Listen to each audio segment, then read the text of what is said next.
Hello students, today we are going to start class 8 chapter number 14 chemical effects of electric current.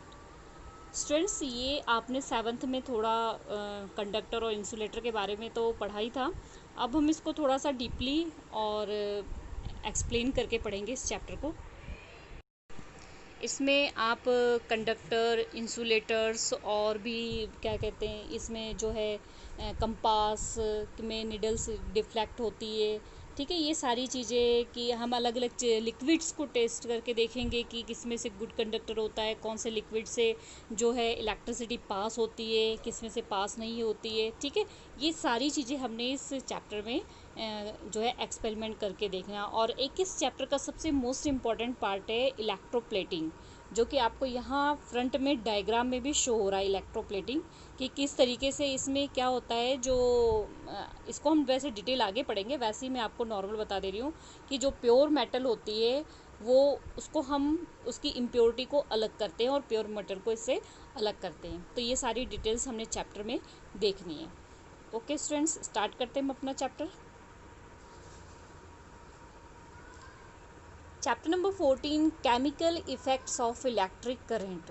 Chemical effects के बारे में आपने पढ़ी है कि सबसे पहले हम इसमें इलेक्ट्रिक करंट के बारे में देख लेते हैं।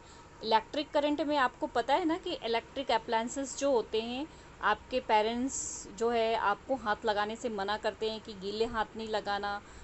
इससे क्या है, क्योंकि ये डेंजरस है, ठीक है। इसलिए हमें गीले हाथ तो बिल्कुल भी इलेक्ट्रिक अप्लायंसेस में नहीं लगाना चाहिए। और आपने इसमें दो चीज़ देखी, एक कंडक्टर और एक इंसुलेटर। कंडक्टर आपको पता है जिसमें से इलेक्ट्रिसिटी क्या हो जाती है, पास हो जाती है, और इंसुलेटर जिसमें से इलेक्ट्रिसिटी पास नहीं होती है। तो इसमें आपको पता है कंडक्टर्स ऑलमोस्ट आपने ये सब सेवन्थ क्लास में जो है कंप्लीट कर लिया है कि जैसे कि कंडक्टर सारे मेटल्स होते हैं, गोल्ड हो गया, सिल्वर हो गया, ये सारे क्या हो गए, कॉपर है, एल्यूमिनियम है, ये सब क्या है, गुड कंडक्टर ऑफ इलेक्ट्रिसिटी है। अब जो बैड कंडक्टर होता है यानी कि इंसुलेटर्स, वो क्या होते हैं, जैसे कि प्लास्टिक्स वगैरह, ये सारे क्या होते हैं, इंसुलेटर होते हैं।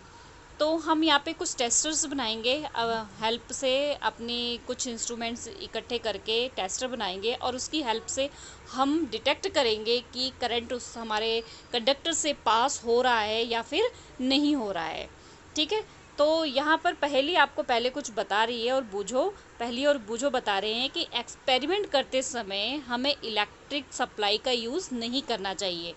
एक्सपेरिमेंट आप कोई भी कर रहे हो तो उसमें आपने या तो सेल यूज़ करना है या फिर बैटरी यूज़ करनी है। इलेक्ट्रिक जो है सप्लाई को यूज़ नहीं करना है, क्योंकि वो क्या होता है, डेंजरस होती है। इसलिए कोई भी एक्टिविटी आपने करनी है, इसके लिए आपने सेल या फिर बैटरी का यूज़ करना है।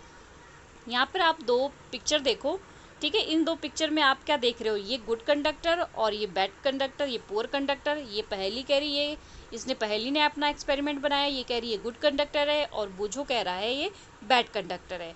तो गुड कंडक्टर में आप क्या देख रहे हो कि इसमें जो वायर्स हैं, आप देखो सेल से बल्ब में लगा है, फिर ये टेस्टर के इस पार्ट में लगा हो जो कि एक मेटल है। तो इसमें बल्ब आपको कैसा दिख रहा है, ग्लो करता हुआ दिख रहा है। अगर बल्ब ग्लो हो रहा है, इट मीन्स ये जो मेटल का पार्ट है ये क्या है, गुड कंडक्टर ऑफ इलेक्ट्रिसिटी है। इसी तरह दूसरी तरफ जो है बूझो ने अपना कंडक्टर कैसा बनाया हुआ है, बूझो ने उसका जो प्लास्टिक वाला पार्ट था वहाँ पे अपने वायर्स को कनेक्ट किया है, जिससे उसका बल्ब जो है ग्लो नहीं हो रहा है। तो वो क्या है, poor conductor of electricity. Next हमारे पास कुछ एक्टिविटी है, तो उसके लिए हमने पूरा पहले सिस्टम तैयार करना है। एक्टिविटी 14.1, इसमें आपने क्या करना है, टेस्टर तैयार करना है। टेस्टर तैयार करने के लिए आपने एक बल्ब ले लेना है, ठीक है, और बल्ब के साथ बैटरी ले लेना है, वायर्स ले लेना है, सारी चीज़ों को आपने क्या कर लेना है, कनेक्ट कर देना है। कनेक्ट करने के बाद आपको एक्टिविटी 14.2 दी हुई है, ये एक्टिविटी करके देखनी है। अब इसमें आपने क्या करना है, जैसे ये पॉट दिया हुआ है, इस तरीके का कोई भी प्लास्टिक के पुराने कोई भी पॉट पड़े हों, दो चार आप ले लो, और उसके अंदर अलग अलग लिक्विड्स हमने डालने हैं। कभी हमने इसमें विनेगर डालना है, कभी हमने इसमें जो है लेमन जूस डालना है, कभी मिल्क डालना है। ऐसे अलग अलग जो है जो लिक्विड्स हैं इसमें हमने डालना है। हमने ये टेस्ट करना है क्या लिक्विड भी गुड कंडक्टर्स होती हैं।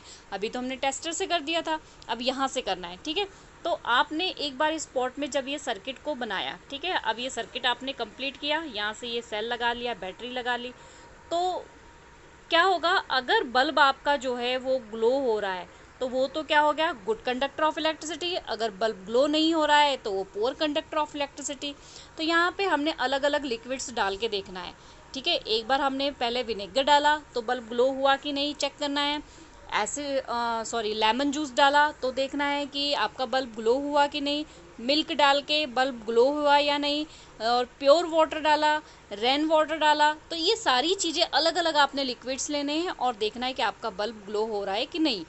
ठीक है, अगर बल्ब ग्लो हो रहा है तो वो क्या है, good conductor of electricity. Bulb glow नहीं हो रहा है तो वो क्या है, पुअर कंडक्टर ऑफ इलेक्ट्रिसिटी। ठीक है, अगर बल्ब, आपको पता है कि बल्ब कुछ इस तरीके से, ये बल्ब के अंदर जो है यहाँ पर पतली पतली सी जो वायर्स लगी होती हैं, आपको पता है उन वायर्स को क्या कहते हैं, आपने पढ़ा होगा इसको। तो उन वायर्स को कहते हैं फिलामेंट। ठीक है, ये फिलामेंट होती है जो, ये क्या करता है, जब इसमें से इलेक्ट्रिसिटी, जब इस सर्किट में जो है इलेक्ट्रिसिटी पास होती है तो ये फिलामेंट क्या होने लग जाते हैं, हीट होने लग जाते हैं। और फिलामेंट के हीट होने की वजह से बल्ब जो है वो ग्लो होना शुरू हो जाता है। तो अगर करंट पास हुआ तो फिलामेंट क्या हुए, हीट हुए, और फिलामेंट हीट होंगे तो बल्ब कैसा होना शुरू हो जाएगा, ग्लो होना शुरू हो जाएगा। अब आपने चेक तो कर लिया कि आपका जो लिक्विड लिया है आपने गुड कंडक्टर है कि बैड कंडक्टर है। ठीक है, कई बार क्या होता है, आपने जो सर्किट्स लिए हैं, जो वायर्स ली हुई है, ठीक है, या फिर आपने क्या है बल्ब लिया हुआ है, और या फिर आपने जो है उसमें वायर्स हो गए, बल्ब हो गए, या फिर सेल।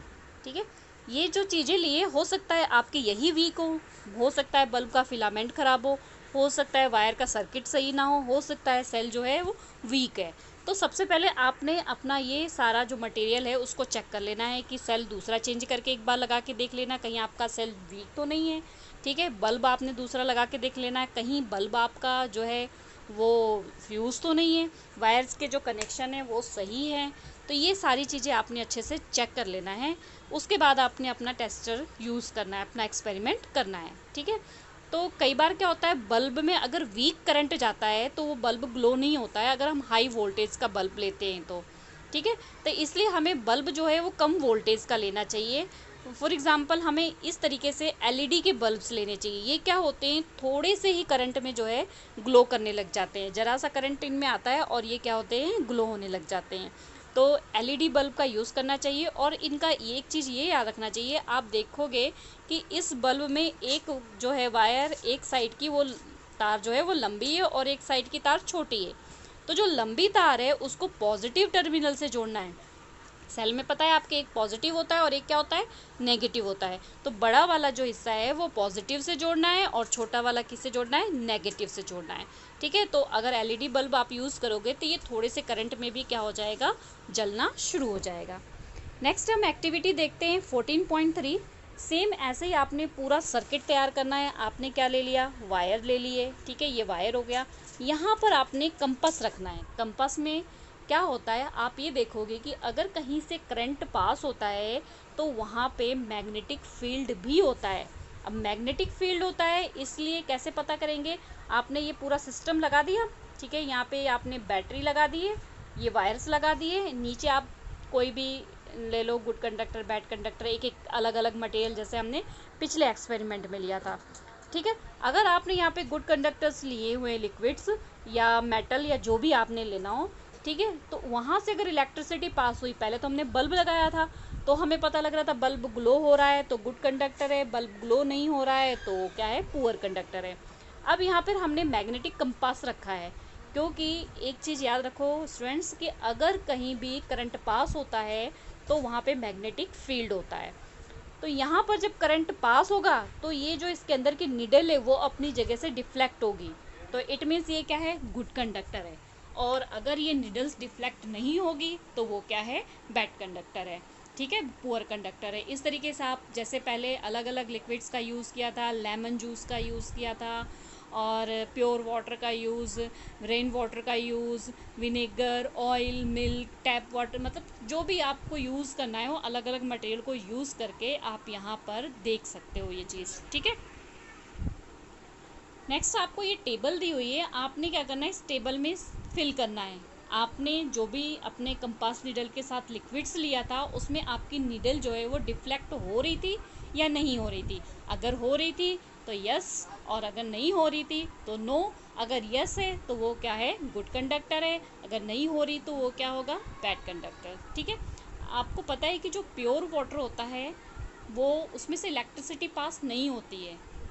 क्यों? क्योंकि प्योर वाटर जो होता है वो बैड कंडक्टर ऑफ इलेक्ट्रिसिटी होता है, और इम्प्योर वाटर में कुछ एसिड्स होते हैं या कुछ इम्प्योरिटीज़ होती है जिसके कारण वो क्या होता है, गुड कंडक्टर। अगर आप टैप वाटर लेते हो, टैप वाटर कैसा होता है, प्योर तो होता नहीं है, तो वो क्या होगा, उसमें से जो कंपास की नीडल हो वो क्या होने लग जाएगी, डिफ्लेक्ट होने लग जाएगी, और वो करंट जो है पास होना शुरू हो जाएगा। इसी तरीके से वेजिटेबल्स ऑयल्स, मिल्क, हनी, आप और भी अपनी तरफ से कुछ मटेरियल्स लेके इस एक्टिविटी को कर सकते हैं। अगर आपके पास कंपास नहीं अवेलेबल है तो आप जो है एलईडी बल्ब लेके उसका यूज़ कर सकते हैं। Okay student, now like, subscribe and share.